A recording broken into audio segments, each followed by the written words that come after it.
Eron Islom Respublikasi Osiyoning janubi-g'arbiy qismida joylashgan davlat. Poytaxti Tehron shahri. Umumiy maydoni 1,648,000 kvadrat kilometr. Mamlakat hududi bo'yicha dunyoda 17-o'rinda turadi. Eron shimoli-g'arbda Ozarbayjon va Armaniston bilan, shimoli-sharqda Turkmaniston bilan, sharqda Pokiston va Afg'oniston bilan, g'arbda Turkiya va Iroq bilan chegaradosh.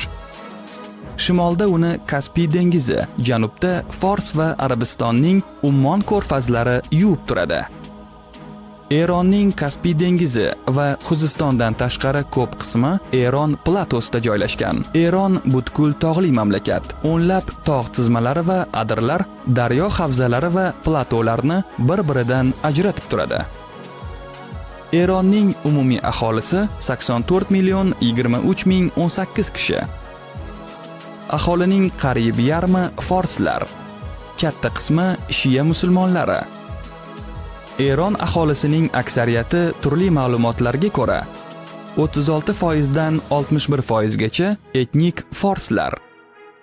Ikkinchi o'rinda turuvchi etnik guruh 16% dan 40% gacha Ozarbayjonlardir. Kurdlar Eron aholisining 5-10% tashkil qiladi. Talishlarning, g'iloniylarning va mozandarlarning qariyb 7% Kaspiy dengizi bo'yida yashaydi. Turkmanlar shimoli sharqda va boshqalar. Eronliklarning aksariyati musulmon. 89% shiyalar, 9% sunniylar. Qolgan 2% masihiylar, zardushtiylar, yahudiylar, bahoiylarni o'z ichiga oladi. Eronliklarning chorak qismi 15 yoshgacha bo'lib, Eronni dunyoning eng yosh mamlakatlaridan biriga aylantirmoqda. Ammo shunga qaramay, yaqinda olimlar mamlakatda tug'ilishning tez pasayishini qayd etishdi. Shu sababli Eron hukumati tug'ilishni ko'paytirish bo'yicha oilaviy siyosatini qayta ko'rib chiqmoqda. Ilgari mamlakatda bitta bola yaxshi, ikkitasi kifoya qiladi degan populyatsion siyosat olib borilgan. Iqtisodiyot. Afzalliklari. OPEC davlatlari orasida dunyoda ikkinchi yirik neft ishlab chiqaruvchi. Tegishli sanoat tarmoqlari uchun potensial va an'anaviy eksport mahsulotlari gilam, pista va ikra ishlab chiqarish. Zaif tomonlari. 1979-yildan beri Eronga kiritilgan sanksiyalar Eron bilan aloqani va texnologiyadan foydalanish imkoniyatlarini cheklaydi. Yuqori ishsizlik 12% va inflyatsiya. Eron Yaqin Sharqdagi yirik iqtisodiyotga ega bo'lib, yalpi ichki mahsulot hajmi bo'yicha Osiyoda Xitoy, Yaponiya, Hindiston, Turkiya, Indoneziya va Janubiy Koreyadan keyingi o'rinda turadi. Byudjet daromadlarining 45% neft va gaz eksportidan, 31% soliq va to'lovdan tushadi.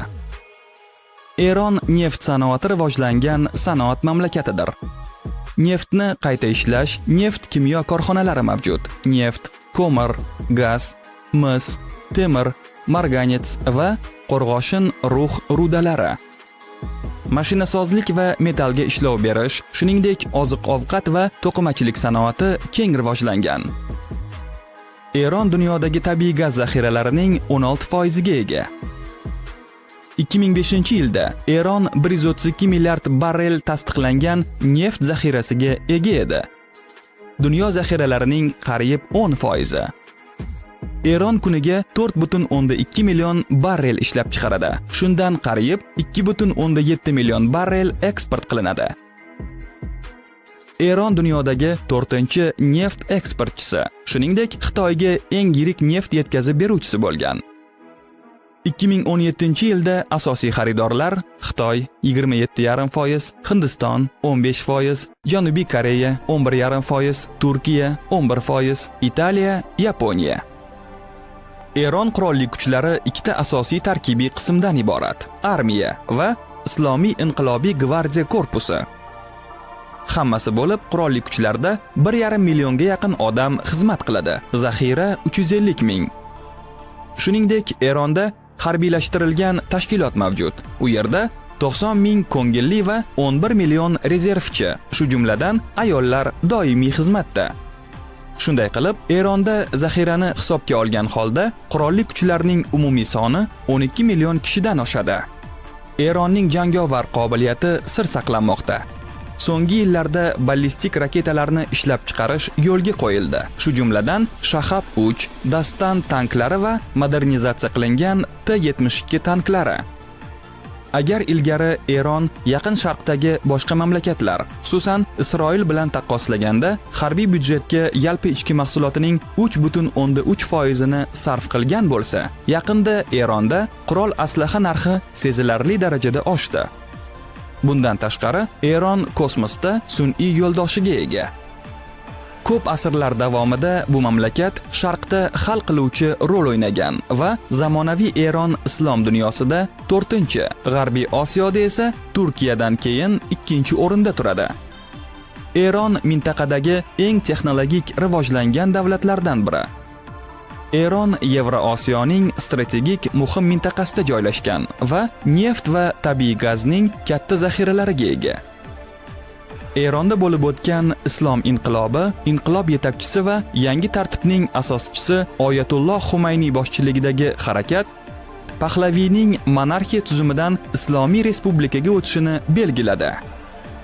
Inqilobning boshlanishi 1978-yil yanvar oyida hukumat kuchlari tomonidan bostirilgan shohga qarshi ommaviy namoyishlar hisoblanadi. 1979-yil yanvar oyida doimiy zarbalar va mitinglar mamlakatni falaj qilganidan so'ng Pahlaviy va uning oilasi Eronni tark etdilar va 1-fevral kuni Fransiyada quvg'inda bo'lgan Oyatulloh Xumayniy Tehronga keldi. Oyatullohni millionlab eronliklar quvonch bilan kutib olishdi. 1979-yil 1-aprelda umumxalq referendumidan so'ng Eron rasmiy ravishda Islom Respublikasi deb e'lon qilindi.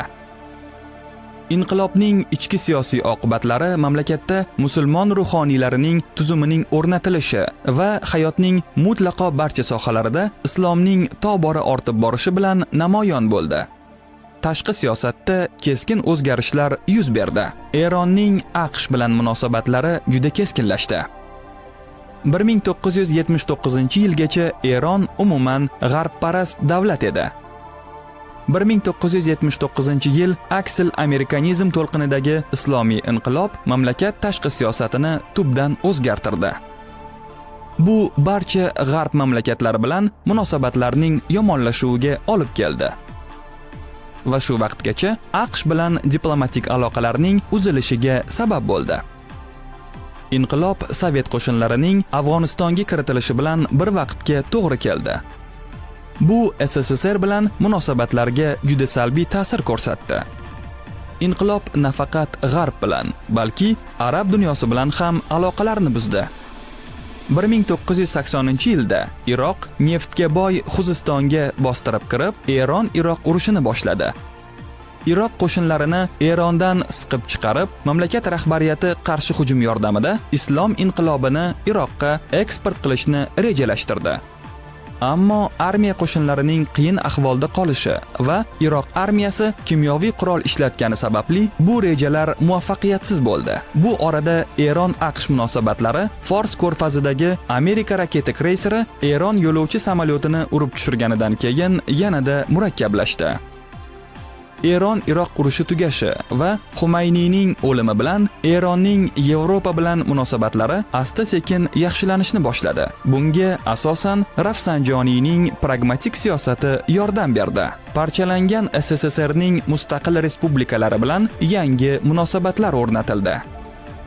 Ammo Eronning AQSh bilan munosabatlari tarangligicha qolmoqda.